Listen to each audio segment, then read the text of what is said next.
હક્કી અવાજ ન્યૂઝમાં આપનું સ્વાગત છે। હું છું અઝીઝ ઝુબેરવાલા। સમાચારમાં વાત કરીએ તો ડભોઈ હીરા ભાગોળ બહાર જલારામ મંદિર પાસે ધર્મશાળામાં ગરીબ પરિવારના વિદ્યાર્થીઓ અભ્યાસ કરતા હોય ખાલિદ મહેંદી ફાઉન્ડેશનના પ્રમુખ શ્રી ચાંદભાઈ બારદાનવાલા ધાલવાલા, અવસાફ મહેંદી, સભ્ય નૂર મોહમ્મદ મહુડાવાલા, કોર્પોરેટર વોર્ડ નંબર 4 દ્વારા આજે ફાઉન્ડેશન દ્વારા સંચાલિત શ્રી જલારામ એજ્યુકેશન સેન્ટર ડભોઈ પર અભ્યાસ કરતા 120 જેટલા જરૂરિયાતમંદ બાળકોને એજ્યુકેશન કીટ વિતરણ કરવામાં આવી હતી।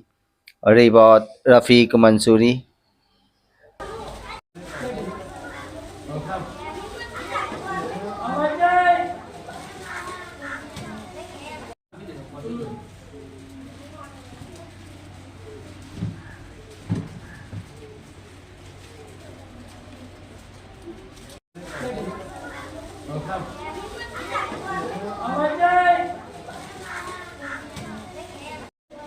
आज रोज खालिद मेहदी फाउंडेशन द्वारा यूथ टू चेंज फाउंडेशन में गरीब वर्गना भणता छोकराओने अमरी संस्थाए चोपड़ीओ और नोटबुको कंपास आपी अमरी संस्थानी शुरुआत करी है।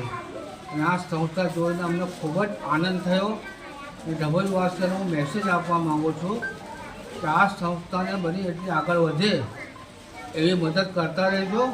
जेवी रीते अमे मदद करी आ संस्थाने आप साहेब मदद करता रहो, जेथी संस्था आगळ वधीने स्कूल बने, स्कूलमांथी कॉलेज बने, कॉलेजमांथी सायन्स कॉलेज बने, एंजीनियरिंग कॉलेज बने, मेडिकल कॉलेज बने।